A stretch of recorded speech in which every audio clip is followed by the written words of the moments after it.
Alexandre. A Academia Caxambuense de Letras realizará a segunda FLAU, que é a Segunda-feira Literária Virtual. E a homenageada será a grande escritora e o grande ser humano Nélida Pion. Por quê? Porque Nélida Pion merece todas as homenagens do mundo, primeiro. Segundo, Nélida Pion fez a grande gentileza de aceitar ser acadêmica correspondente da academia. Então, eu escrevi para ela e falei que ela seria homenageada. Então, ela me respondeu: querida Esther, aceito a homenagem com prazer, que vocês querem me prestar, apenas não posso ir. E eu, então, me deu o telefone para telefonar, eu telefonei, falei com ela, que eu já tinha até um telefone, falei com ela: Nélida, não precisa se locomover, não tem problema. Bem, então, eu conheci Nélida através da professora Diva Rocha, né? Quando Nélida lançou o primeiro livro, Guia Mapa de Gabriel Arcanjo. Então, a partir daí nos tornamos amigas. Eu a fiz perder comigo na prefeitura de Niterói ao tentar pagar um IPTU de propriedades dela lá de Niterói, da família, né? Porque eu realmente sou muito desligada para essas coisas práticas.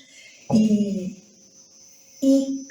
de vez em quando, os fins de semana, eu preparava um pão caseiro e ia à casa dela até com amigos, Aníbal Bragança, Lúcia Miner, vários amigos, e ficávamos lá conversando, comendo pão, tomando chá.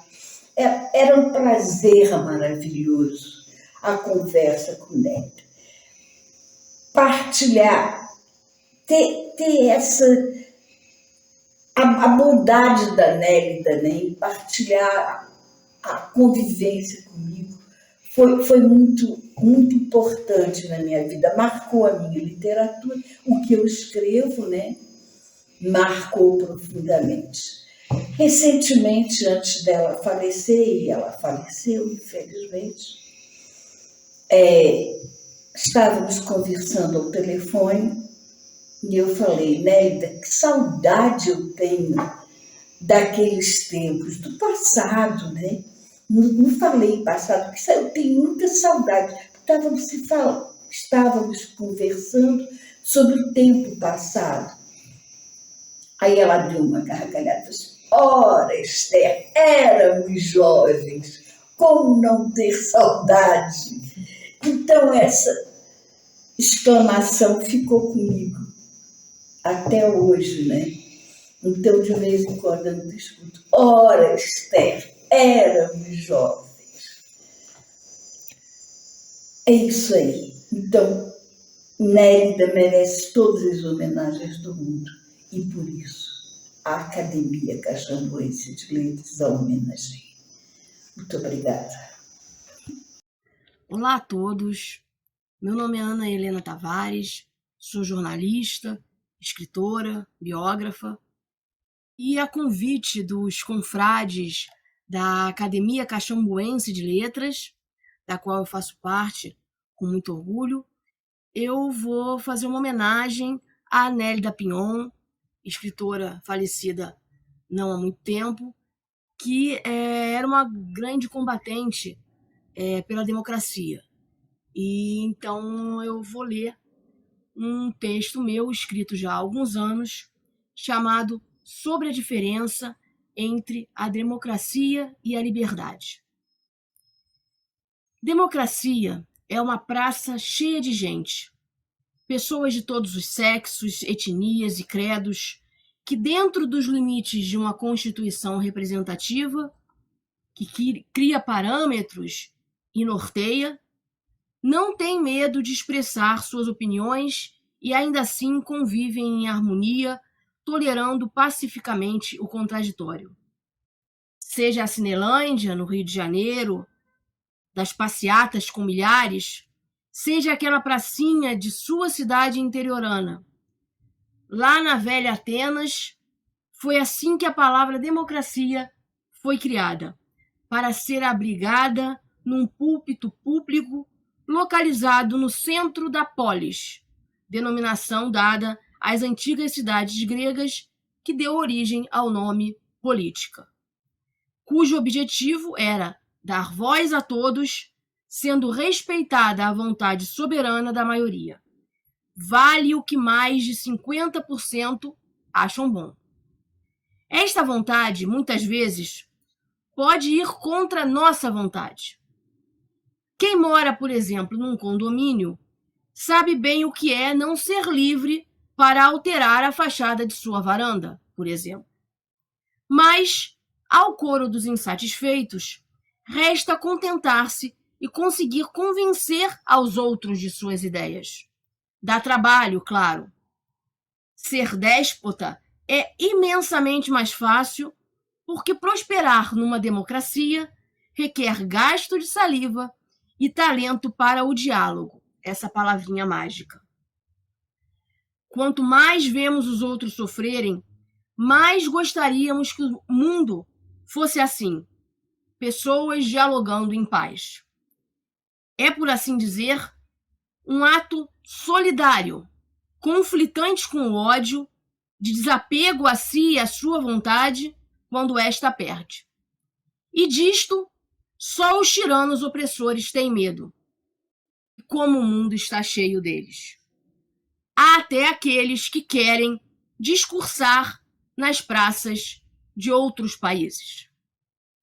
Liberdade é uma estrada rumo ao infinito. Quando este rumo é roubado, tudo parece cansaço. Mas a liberdade é um raio de sol, onde nos apegamos e nos refazemos.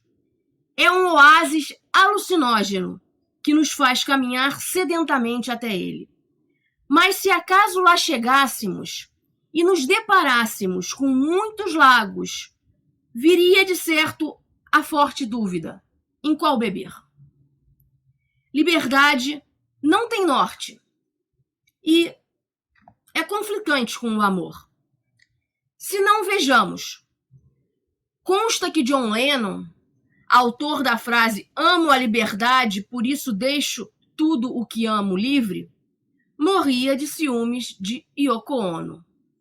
E o que é o ciúmes, se não o medo de perder o que se ama? E como amar sem ter ciúmes? E o que é o amor, se não um prender-se por vontade? Como dizem os versos de Camões.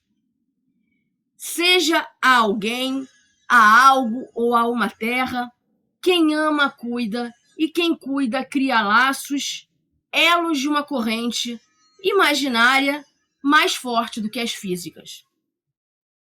Mas liberdade é também ter o direito de escolher a quem ou a que se apegar.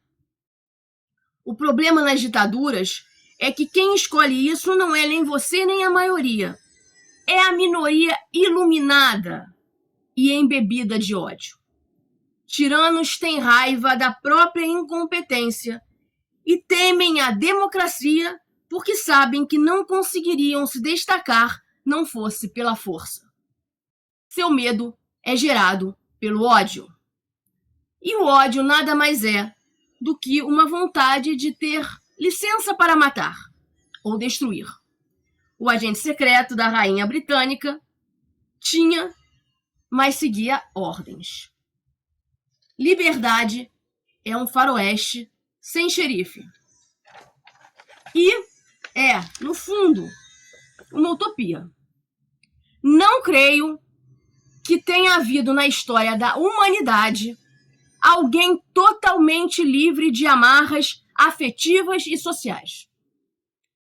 Até os mais libertários, revolucionários, não estão a salvo de influências externas. Nesse sentido, a busca pela liberdade talvez se configure numa desesperada tentativa de fuga, às vezes, uma fuga de si mesmo. Como se pudéssemos enganar nossas dores, a liberdade é um querer intenso, que quanto mais sofremos, mais queremos.